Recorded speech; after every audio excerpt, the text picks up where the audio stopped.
Bonjour et bienvenue dans ce troisième épisode d'Enquête narrative. J'espère que vous vous portez bien. Au vu de la situation actuelle, on s'est démené comme pas possible avec mon invité pour qu'on puisse réaliser cet épisode.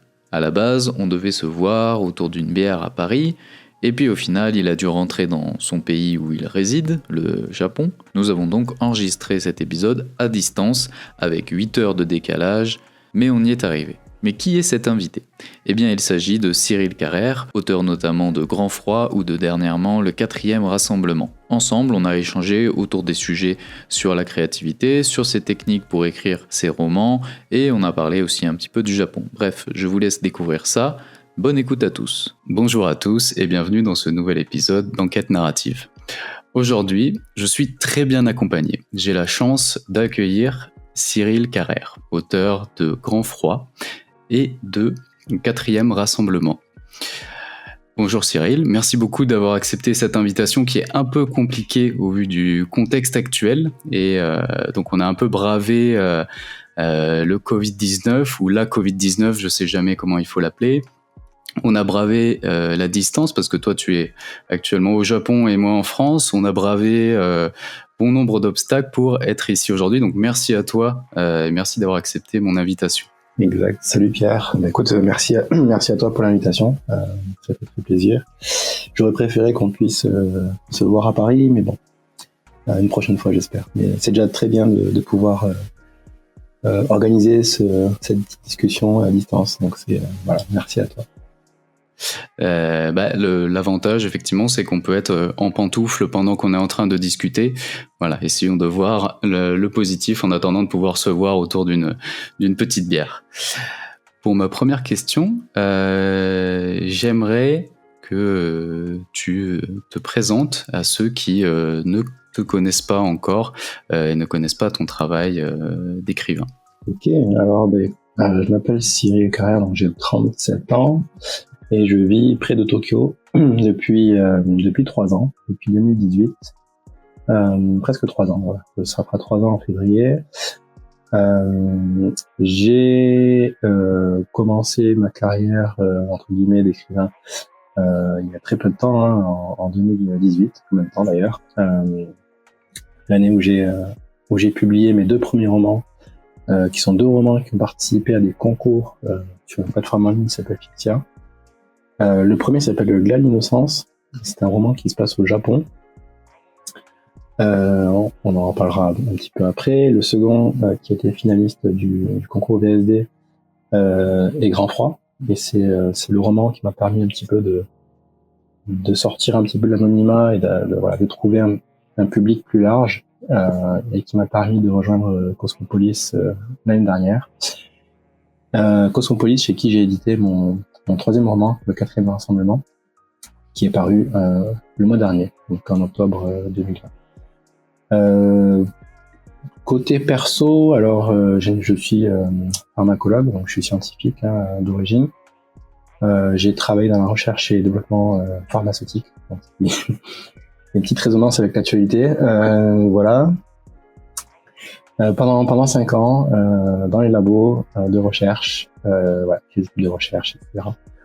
Et j'ai ensuite basculé sur du réglementaire, donc toujours dans le pharma, donc tout ce qui est approbation des médicaments sur les différents marchés, et tout ce qui est attenant à ces stratégies-là. Ce qui m'a permis ensuite, moi, de basculer sur un métier un peu plus général d'information, je dirais, d'information scientifique notamment, où on fournissait les informations réglementaires nécessaires à l'établissement des stratégies des labos et des compagnies pharma. Donc là, c'était vraiment un travail plus global, qui m'a permis en même temps de développer d'autres compétences dans le développement d'applications. En fait, on développait des applications mobiles et web pour aider justement ces entreprises et ces labos à agréger leurs données, à les faire parler et à pouvoir mettre en place des actions qui découlaient de ces données. Et finalement, j'ai profité de cette époque-là pour acquérir des compétences un petit peu transverses et que j'applique aujourd'hui à d'autres domaines. Chef de projet de développement, mais pas seulement dans le secteur scientifique, mais aussi le sport, notamment, j'ai fait. Et aujourd'hui, dans la finance. Donc voilà, je bosse pour une petite start-up à Tokyo qui développe des applis de paiement facilités par smartphone et par carte dématérialisée. Et voilà, donc c'est un boulot que je fais ici, qui me régale, et qui me laisse le temps aussi de me consacrer à l'écriture et de pouvoir soutenir mes bouquins dès qu'ils sortent. Voilà, en quelques mots. Ok, non mais c'est cool, tu déconstruis un peu le cliché qu'on pourrait avoir de pour écrire des histoires il faut forcément être un peu la tête dans les nuages, que c'est pas fait pour les gens qui sont plus intéressés par le scientifique et tout, donc c'est bien, tu déconstruis un peu cette image. J'aimerais bien qu'on revienne, avant de parler un peu d'écriture et de ta créativité, comment tu nourris ta créativité et tes idées.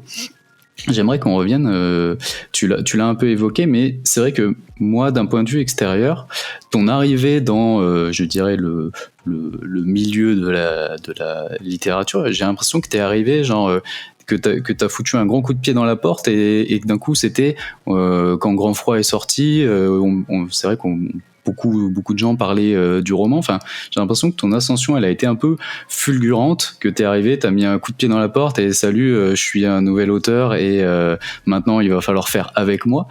Et même en tant qu'écrivain, peut-être que tu l'as ressenti, mais voilà, t'as très vite signé avec les éditions de Nouvelle Bibliothèque, il me semble, puis après très vite t'es allé chez Cosmopolis. Comment toi tu as vécu ce que moi et peut-être beaucoup de personnes ont perçu comme une ascension fulgurante? Est-ce que toi tu l'as ressenti comme ça, ou au contraire, ce qu'on voit pas, c'est que derrière il y a peut-être, je sais pas moi, 20 ans d'écriture dans l'ombre à travailler son style, et que tu l'as plus pris comme voilà, moi ça fait 20 ans que je travaille dans l'ombre, mais c'est que maintenant que vous me découvrez. C'est une très bonne question. Non, écoute, pour être honnête, j'ai toujours été un bon lecteur, je dirais. Je me suis jamais trop jeté sur l'écriture, hein, même si j'écrivais dans mon coin voilà, depuis tout jeune. J'ai jamais trop pensé à l'étape qui est l'étape du partage. J'ai écrit depuis tout petit, mais dans mon coin. J'ai jamais trop cherché à m'améliorer ni quoi que ce soit. C'était par pur plaisir en fait. Et j'avais jamais vraiment réfléchi à l'étape du partage donc des écrits, de se confronter à des gens qu'on ne connaît pas, qui vont lire tes écrits, les évaluer. Ça m'était même pas venu à l'esprit jusqu'à que je croise le chemin de cette plateforme en ligne, Pixia. Voilà, je suis arrivé l'année du premier concours VSD qui a été remporté par Vincent oui, avec le tricycle rouge. J'étais arrivé quelques semaines avant la fin du concours en fait. Je connaissais pas du tout le concept et je me suis pris au jeu en fait. Je me suis dit tiens, je peux écrire et enfin, les gens vont pouvoir lire, commenter, liker, etc. Je me suis dit pourquoi pas, ça peut être intéressant. Et j'avais écrit un début d'histoire qui avait été accrocheur apparemment. J'avais eu pas mal de bons retours. Alors bien sûr, j'étais arrivé tellement tard que j'ai pas pu vraiment participer au concours, mais j'ai participé à celui d'après.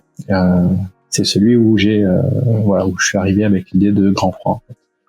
Alors côté ascension, je t'avoue que ça s'est fait en plusieurs temps parce que sur Fixia, effectivement, j'ai eu énormément de retours. J'étais finaliste, donc j'ai cumulé assez de votes pour aller en finale, pour faire partie des 8 finalistes. Je me suis qualifié en première position, donc j'ai eu le plus grand nombre de votes de tous les participants qui étaient sur ce concours.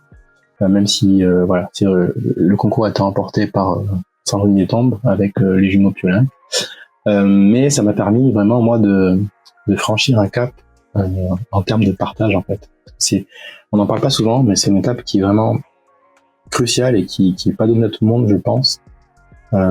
C'est pas évident entre guillemets de se mettre à nu, de partager ses écrits, de se soumettre à la critique, hein, parce que finalement que ce soit voilà les écrivains, les peintres ou les acteurs, ou enfin dans tout secteur où on crée des choses, il faut s'attendre à être jugé entre guillemets, ce qui est pas toujours évident pour tout le monde.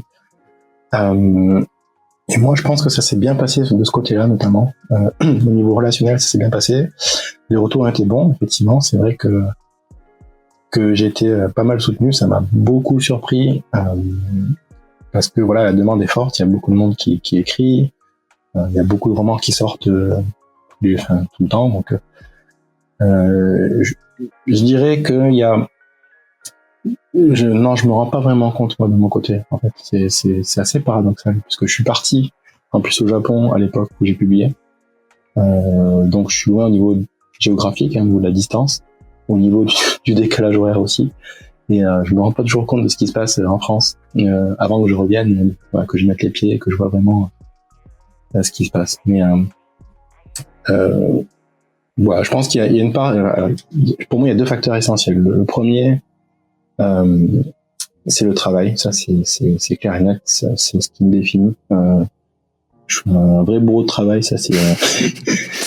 J'en démordrai jamais. Je suis comme ça. Je cherche à progresser tout le temps. Voilà. On fait comme on peut. Il faut aussi accepter les critiques constructives, négatives. Il faut essayer de s'appuyer dessus pour progresser. Et puis le deuxième paramètre pour moi, c'est la chance. Il faut quand même de la chance, pour être honnête.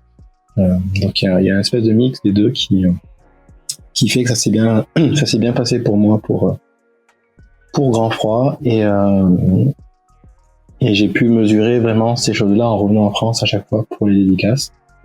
Je sais pas si l'éloignement joue un petit peu en fait, parce que je suis pas présent en France très très souvent. Je viens peut-être 2 fois par an et je reste très peu de temps, mais est-ce que ça y fait? Je sais pas. Voilà, c'est une question qui est intéressante parce que je saurais pas vraiment te dire d'où ça vient. Si ce n'est que oui, il y a du travail derrière, c'est clair et net, mais il y a une part de chance aussi. Ok. Non, mais c'est intéressant d'avoir ton point de vue sur ce sujet. J'aimerais qu'on revienne, on va partir de l'origine d'un projet.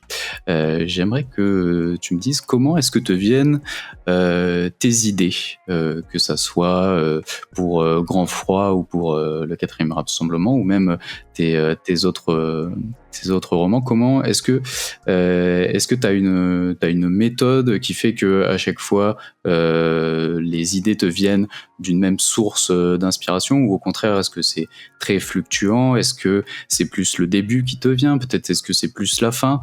Voilà, j'aimerais que tu nous expliques un peu d'où te viennent les premières bribes de ce qui va devenir potentiellement un roman à la fin. Ok, alors ça c'est la partie que je préfère. Avant d'écrire, avant même d'avoir une idée, ce que je fais au quotidien, c'est que je puise un petit peu dans ce que je vis au quotidien, dans ce que je vois autour de moi, ce qui m'entoure, mes expériences présentes, passées aussi, ce qui se passe un petit peu dans le monde, les informations. Enfin, je m'appuie beaucoup sur ce qui est visuel aussi, donc les films, les séries. Je puise un petit peu dans tout type de sources, je dirais sources primaires pour acquérir des informations qui pourraient être potentiellement intéressantes plus tard. Ensuite, j'ai vraiment plusieurs façons de voir les choses, et je pense que ça s'est vu dans chacun de mes romans. C'est ça qui est assez intéressant pour moi. Je m'explique. Pour Grand Froid, j'avais une idée qui était celle de la fin. Très concrètement, j'avais la fin en tête. C'est une fin qui faisait appel à un thème en particulier, et à chaque fois, j'essaie de ne pas partir sur un seul thème pour pas avoir une intrigue trop linéaire ou trop prévisible, mais j'essaie d'entrecroiser 2, 3, peut-être 4 thèmes parfois. Pas forcément des thèmes qui sont voisins ou liés, ça peut être des thèmes très très différents ou voire opposés. Et là, l'intérêt vraiment est de trouver un moyen de les faire se croiser finalement. Et je pense que c'est de ça que naît la créativité. Je pense pour moi les intrigues qui sont les plus surprenantes naissent de ce type de process-là. parce que croiser deux thèmes qui n'ont rien à voir, ça ne peut que surprendre. Si ça me surprend moi, je pense que c'est le boulot est fait et que ça va surprendre aussi le lecteur. Donc je vois ça comme ça. Donc pour Grand Froid, j'avais vraiment l'idée de la fin en tête et j'ai dû travailler à l'envers. Donc j'ai dû remonter aux origines de mon personnage et ensuite ancrer l'intrigue pour pouvoir ensuite revenir à cette fin que j'avais en tête.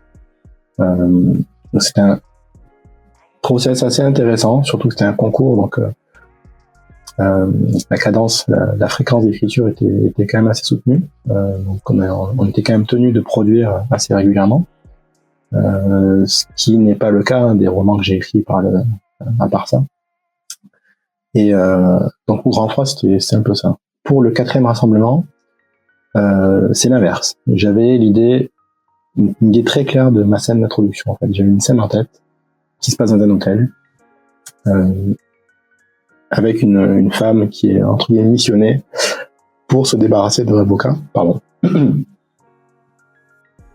et qui donc le prologue en fait permet de se plonger directement dans cette scène-là à l'hôtel. Et je l'avais tellement en tête que je l'ai écrite et réécrite, je ne sais pas combien de fois, jusqu'à que j'en sois satisfait. Et ça a été la base de tout. J'avais vraiment une très très forte idée de cette scène-là. Et j'ai ensuite appliqué la même méthode que j'avais, c'est-à-dire j'avais plusieurs thèmes qui me plaisaient, que je voulais absolument croiser.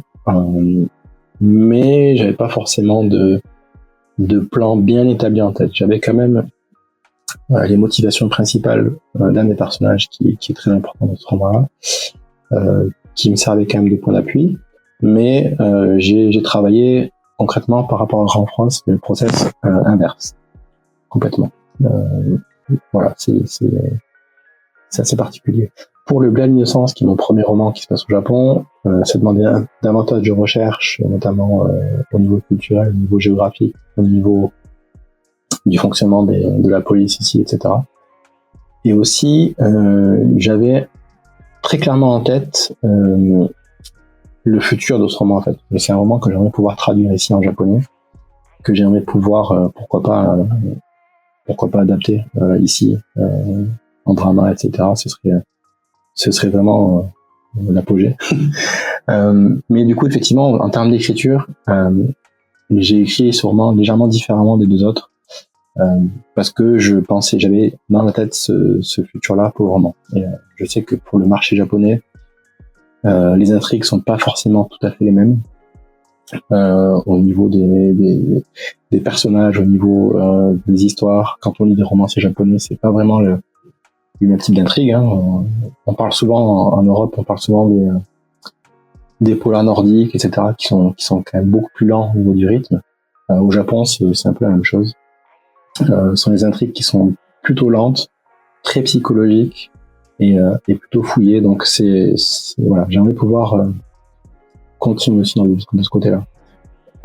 Et voilà. Et pour terminer sur ce point, ce que j'essaie de faire à chaque roman, c'est de me trouver un challenge particulier qui va me permettre de progresser d'une part, mais aussi d'apporter une intrigue différente, un contexte différent.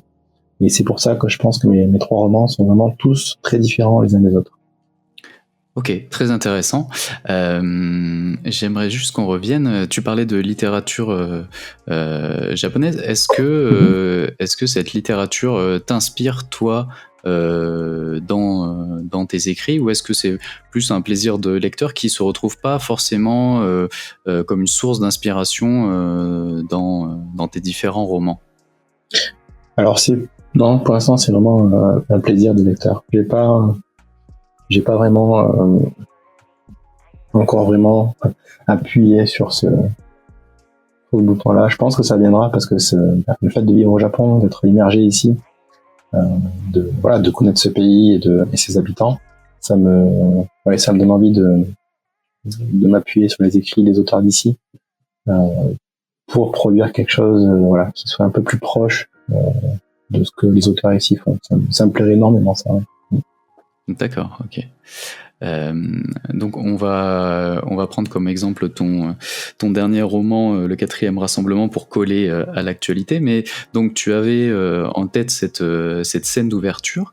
Une fois que tu as eu cette scène d'ouverture, quelles a été les étapes suivantes? Est-ce que tu es plus parti dans des recherches parce que tu sentais que le roman allait aborder tel ou tel univers, ou est-ce que tu pars sur une construction d'une structure? Voilà, quelles sont les prochaines étapes en général une fois que tu as ton idée initiale qui t'excite et qui te donne envie d'approfondir le projet? Alors ici, pour celui-ci, c'était un petit peu différent au niveau du process. Comment expliquer ça? Alors en fait, ce qui m'a vraiment motivé sur ce roman-là, c'est les retours que j'ai eu sur Grand Froid. C'est assez particulier. Grand Froid, c'est une intrigue qui va assez vite, où le personnage principal est vraiment ballotté dans tous les sens, il est poussé à la fuite perpétuelle, et il n'a pas vraiment le temps de faire des introspections, on n'a pas vraiment le temps de bien le connaître non plus. Voilà, j'ai eu quelques retours dans ce sens qui me disaient que, outre l'intrigue, le développement psychologique des personnages peut-être n'était pas le point fort de notre roman. Effectivement, ça n'était pas, mais c'était volontaire. Effectivement, je voulais pas m'attarder malheureusement sur ce type de problématique, parce que simplement je ne pouvais pas au vu de l'intrigue. Mais du coup, c'est quelque chose que j'ai un petit peu noté en rouge pour le roman suivant. Donc moi, ce que je voulais pour le roman qui suivait, c'était d'avoir des personnages très très forts, qui limite allaient me dicter un petit peu la suite des événements. Donc j'avais un cadre défini, j'avais cette scène d'ouverture, j'avais les motivations, donc j'en parlais un petit peu avant, les motivations d'un des personnages principaux, et je me suis vraiment attelé à travailler sur ces personnages pour qu'ils soient le plus forts possible, et finalement ce sont eux qui m'ont conduit finalement au travers de l'intrigue. Voilà, j'avais bien sûr quelques points de repère dans l'intrigue qui n'ont pas toujours été respectés. D'ailleurs, j'ai pas vraiment suivi les chemins que j'avais prévu de suivre, mais ces personnages m'ont vraiment porté tout le long de l'écriture. Donc voilà, c'est une façon d'écrire qui est encore différente. Voilà, ça revient un petit peu à ce que je disais tout à l'heure par rapport au challenge que je me donne à chaque fois que j'écris un livre. Pour le quatrième rassemblement, ça a été vraiment cette scène d'ouverture qui était très présente dans mon esprit, et ces personnages qui sont très très forts, qui m'ont emmené avec eux dans cette intrigue-là. Ok. Est-ce que tu as changé des choses justement dans ta manière d'appréhender la construction de tes personnages entre Grand Froid et entre le quatrième rassemblement? Je sais pas, je dis n'importe quoi, mais par exemple, est-ce que tu as fait des fiches personnages, quelque chose que tu n'avais pas forcément peut-être fait dans Grand Froid, ou est-ce que tu as justement changé ta manière de construire tes histoires pour accentuer la profondeur de tes personnages, chose qui était ton objectif, un de tes objectifs dans ce nouveau projet? Alors oui, effectivement. Et plutôt que de faire des fiches personnages, ce que j'ai fait, c'est que j'ai écrit des pans de vie en fait de chacun des personnages. Donc pas forcément des textes très longs, hein, c'était pas le but. Mais pour certains d'entre eux, c'était quand même des textes qui faisaient peut-être 8-10 000 mots, donc c'était la taille de nouvelles, quasiment. Où je les mettais en scène dans des situations où je pouvais révéler vraiment leur caractère, leur façon d'être, au travers d'un pan de leur vie qui les définissait bien, quoi, en fait. Donc ça m'a permis de bien les connaître, tout en connaissant tout de suite leurs failles. Et c'est ce qui m'a intéressé. Les fiches, je suis pas trop adepte des fiches. J'ai tendance de toute façon à les oublier quand je les fais. Mais voilà, de te dire quel personnage. Ah bah oui, je me rappelle, puisque forcément, voilà, elle a vécu ceci, elle a vécu cela. Il lui est arrivé ceci et cela. Parce que je l'ai écrit, ça reste ancré dans ma tête. Et c'est beaucoup plus facile ensuite de développer dans l'histoire présente que j'écris. Où voilà, j'ai déjà le caractère de la personne en tête, sa façon de parler, sa façon de peut-être la réaction qu'elle va avoir par rapport à cette situation donnée. J'aurai aussi instantanément, puisque j'aurai déjà la personnalité de ce personnage-là. Donc voilà, c'est une méthode qui demande du temps, c'est vrai, voire beaucoup de temps, mais c'est ultra efficace. Et d'une part, c'est efficace, et je pense que du coup, ça les rend humains tout de suite, et on les connaît aussi bien que nos amis ou que la famille. Oui, en fait, t'es peut-être plus lié émotionnellement à eux parce que tu connais plus leur biographie qu'une description un peu robotique d'une fiche personnage, taille, poids, habitat. Peut-être que du coup, oui, t'es beaucoup plus lié en termes d'émotion à eux et tu les connais mieux, quoi. Ouais. Et puis, ce que j'essaie de faire aussi, c'est aussi d'écrire des scènes qui font partie de l'histoire, mais qui ne sont pas relatées dans l'histoire, si tu veux, qui sont peut-être survolées ou mentionnées.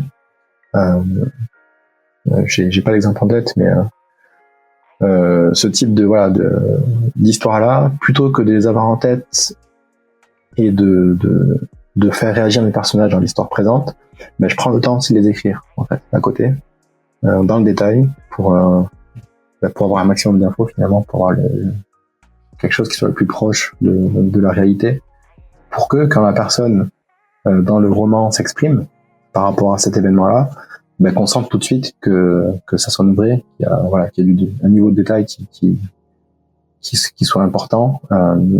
Et de toute façon, je pense que ça se ressent dans l'écriture aussi. Okay. Donc ça prend du temps à l'origine, mais je pense que voilà, en aval, ça se traduit par c'est que des bénéfices en fait. Je trouve que c'est un sujet que je voulais aborder avec toi, mais ça traduit bien aussi le travail que tu fournis sur ces personnages. Je trouve qu'ils se reflètent beaucoup dans les dialogues. En fait, alors tu me dis si je me trompe, mais moi en tant que lecteur, je ressens un vrai travail, un vrai amour pour les dialogues dans tes romans. Dans le sens où je trouve qu'ils sont ils sont très très bien travaillés, très ciselés. Il y a toujours la bonne petite punchline ou le bon trait d'esprit. J'ai l'impression que tu accordes beaucoup d'attention au dialogue. Donc là, peut-être que tu vas me dire non, absolument, je déteste écrire des dialogues, mais en tout cas, voilà, j'aimerais savoir un peu comment est-ce que tu travailles tes dialogues et est-ce que tu es cet amoureux des dialogues que je ressens en tout cas en tant que lecteur de tes romans. Oui, les dialogues, oui, t'as raison. Pour moi, c'est ultra important. On pourra en parler un peu tout à l'heure, mais comme j'étudie un petit peu le scénario aussi, oui. Voilà, le dialogue, il faut être percutant et concis à la fois. C'est pas toujours évident, mais il faut absolument que ça définisse le personnage. Ouais, c'est quelque chose qui doit se ressentir dès qu'on voit une ligne de dialogue. On doit dire ça c'est tel personnage ou tel personnage qui s'exprime. Et aussi il faut que ce soit vivant, quoi. J'ai pas mal étudié, forcément, je pense comme un peu tout le monde, mais des bouquins de méthodo comme Anatomie du scénario de Troubi ou écriture mémoire d'un métier de Stephen King notamment, où on fait référence à ce qu'on appelle les dialogues obliques, c'est-à-dire un dialogue qui ne coule pas vraiment de source, en fait. C'est pas bonjour, ça va, oui, ça va, et toi, etc. C'est plutôt des phrases qui sont là plutôt pour venir casser ce qui a été dit précédemment et donner du rythme en fait aux échanges. Et j'essaie vraiment de rester dans cette optique-là quand j'écris. Et je pense pour le quatrième rassemblement, l'atmosphère et l'intrigue s'y prêtaient très bien. Voilà. Donc j'ai pris beaucoup de plaisir avec ce roman. Ok, je reviens parce qu'effectivement tu cites Truby, Stephen King, peut-être t'en as lu sûrement d'autres. Donc du coup, je pense que je connais déjà la réponse à mes questions, mais j'ai envie d'aborder avec toi le sujet de est-ce que tu es plutôt architecte, c'est-à-dire est-ce que tu prévois tout le plan de ton roman avant de l'écrire, ou est-ce que tu es plus jardinier, c'est-à-dire tu vas plus créer ton roman au fil de ton écriture?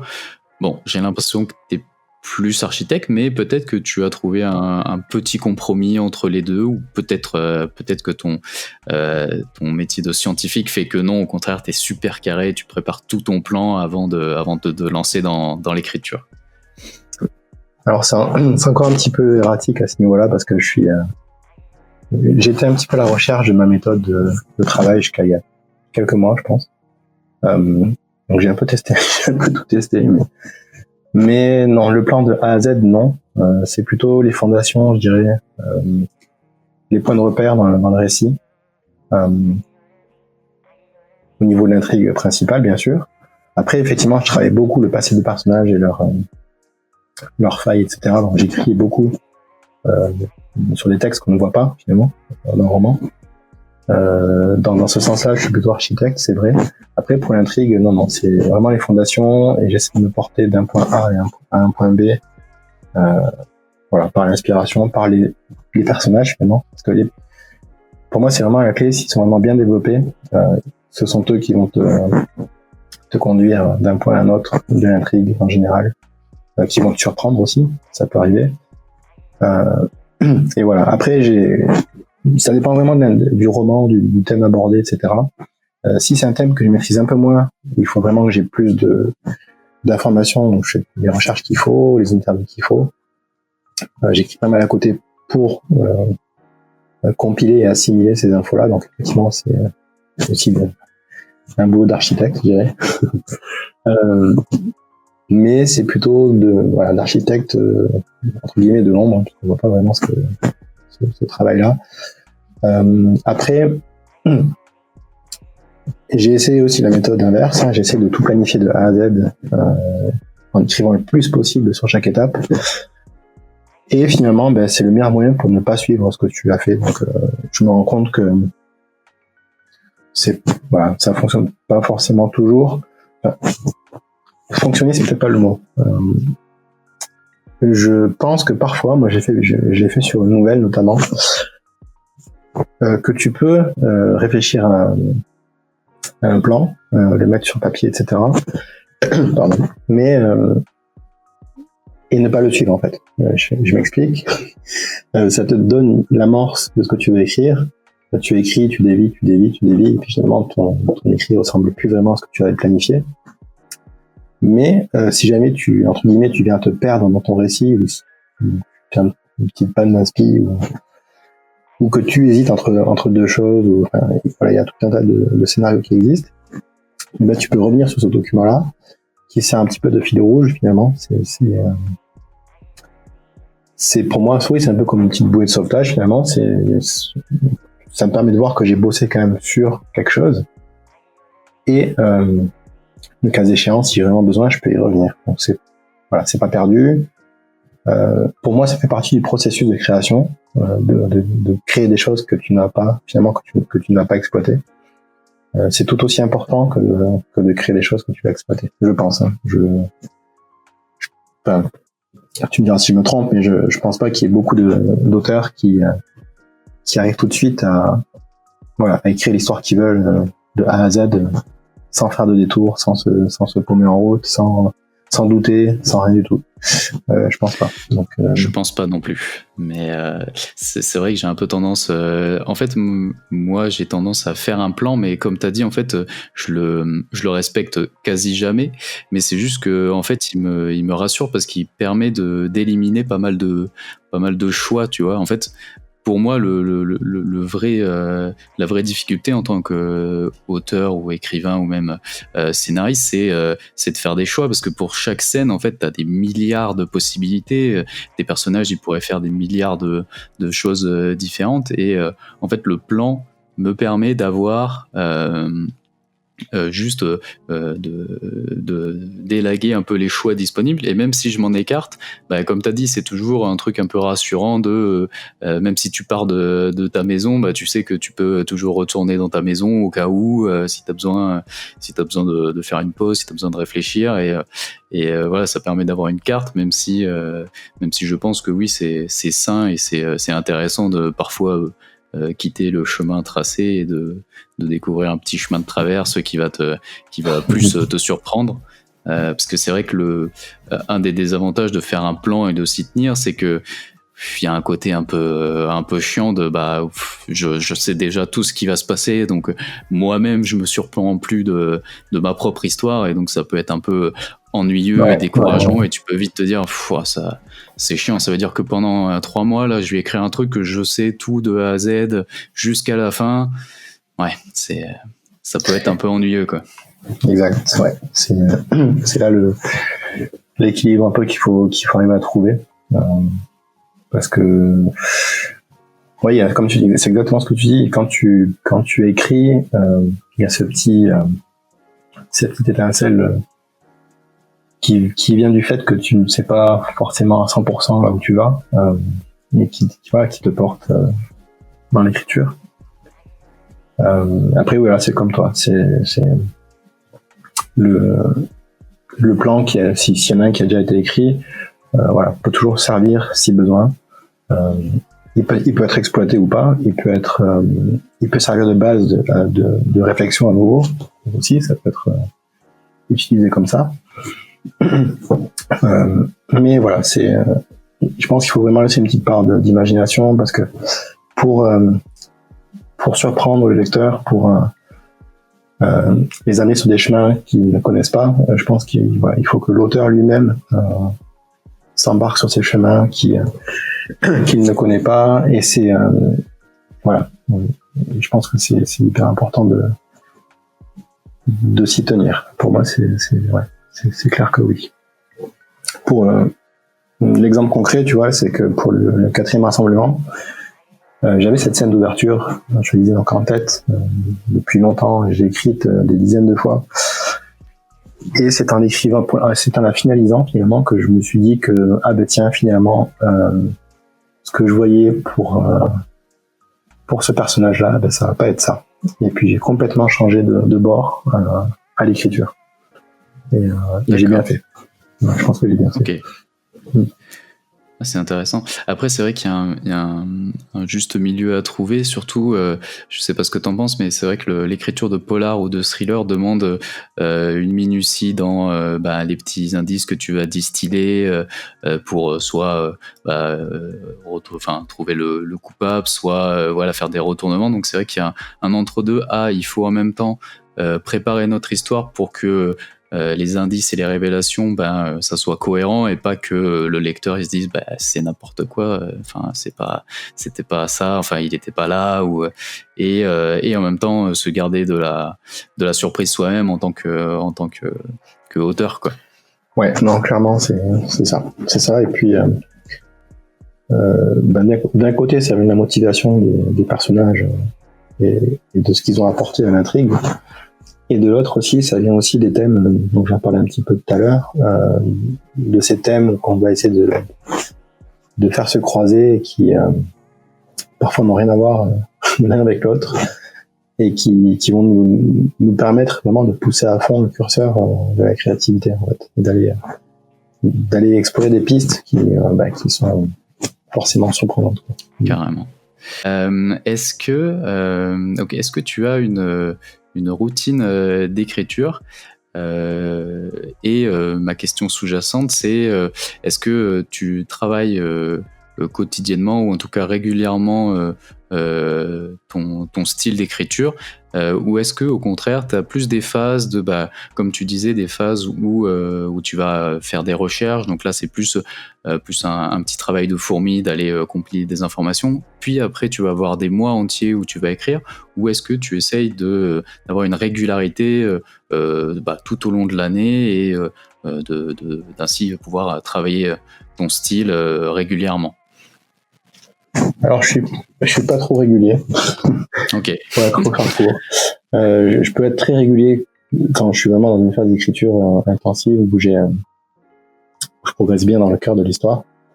Mais j'ai tendance à compartimenter en fait la phase de recherche, la phase d'idéation entre guillemets, où les thèmes me viennent en tête, où j'essaie de voir un petit peu comment les exploiter, ou la partie justement où je pense à mes personnages et j'écris un petit peu sur ce qu'ils ont vécu. Pour moi, voilà, je fais ça un petit peu avant, en général, mais je laisse un gap entre ça et la partie écriture vraiment. Après, ça peut arriver. Enfin, je suis pas très très régulier parce que bon, les contraintes de la vie, mais si je peux écrire une petite centaine de mots chaque jour, ça me va très bien. Si je peux pas, c'est pas grave. Et je mets pas vraiment de pression par rapport à ça. Je sais que ça peut être vite. Je pense qu'on a tous ce problème-là. Si on a quelques jours où on n'écrit pas, on se dit merde, je vais perdre le fil de ce que je faisais, surtout dans le polar où effectivement ça fournit de détails et de connexions, etc. On peut vite perdre le fil, mais justement, je prends le parti inverse. Je me dis que c'est pas grave, il faut pas que je me mette la pression par rapport à ça, que ça va, enfin, que ça, voilà, ça viendra. Si ça vient pas, ben ça viendra. Et je sais que le jour où ça viendra, ça va carburer, donc il n'y a pas de souci. Ça se ressent au niveau de l'écriture de toute façon, quand on a ces périodes de haut et de bas, donc il faut essayer de rester le plus, entre guillemets, le plus calme possible par rapport à ça, et se dire qu'on a du temps, de toute façon. C'est pas une course, on a le temps d'écrire ce qu'on veut, et tant qu'on n'est pas satisfait, on continue. Donc voilà, je suis pas vraiment régulier pour ça, non, effectivement. Et je laisse quand même beaucoup de place à la lecture, et voilà, je prends le temps aussi de faire autre chose, du sport, etc. Donc, de toute façon, il me semble que c'est dans le roman de Stephen King, Écriture mémoire d'un métier, où il dit que si on a envie d'apprendre à écrire, faut juste lire en fait. Donc le temps que tu t'octroies à lire, en fait, tu aussi de l'offre pour progresser dans ton écriture, et quelque part, quand tu lis, tu écris sans vraiment t'en rendre compte, quoi. Oui, non, c'est clair. Je suis tout à fait d'accord avec ça. Il faut lire, il faut regarder les séries, les films, etc. Il faut faire ce qu'on aime, en fait. Ouais. Et être indulgent, effectivement, avec soi-même. Et ne pas s'auto-flageller quand on n'a pas atteint son objectif de 2000 mots par jour. C'est pas, voilà, c'est pas bien grave, et voilà. Est-ce que quand tu es lancé, on va reprendre l'exemple du 4e rassemblement, mais quand tu étais vraiment lancé dans l'écriture du roman, est-ce que comment est ta méthode d'écriture? Je m'explique. Est-ce que tu vas être plus dans une écriture intuitive, c'est-à-dire dans une sorte de course où tu fais ton premier jet, et une fois que tu as ton premier jet, après tu vas revenir sur chaque chapitre, ou au contraire, est-ce que tu es plus dans prendre le temps d'écrire chaque paragraphe pour au final ne pas trop revenir dessus une fois le roman terminé? Ou peut-être que tu as une autre façon de travailler. Alors j'écris, j'essaie de passer le maximum sur mes chapitres, en fait. Je suis pas trop un TGV, c'est plutôt l'inverse. Tant que je suis pas satisfait de ce que j'ai écrit, j'avance pas en général. Donc des fois ça peut être très très très très chiant, pour être honnête. Mais non, je fonctionne comme ça. Je prends le temps de poser un premier jet. J'espace un jour ou deux, je repasse dessus. En général, ça change pas mal, ça s'étoffe pas mal aussi. Et puis encore, je recommence un jour ou deux, je repasse dessus. Donc un chapitre, ça peut me prendre du temps, effectivement. Ouais. Et ça se traduit bien à la fin, je pense que c'est intéressant, puisque on a un texte qui est tout de suite plus fourni, je pense. Et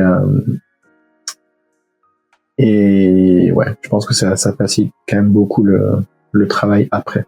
Ouais. on va arriver à la fin de notre petit entretien.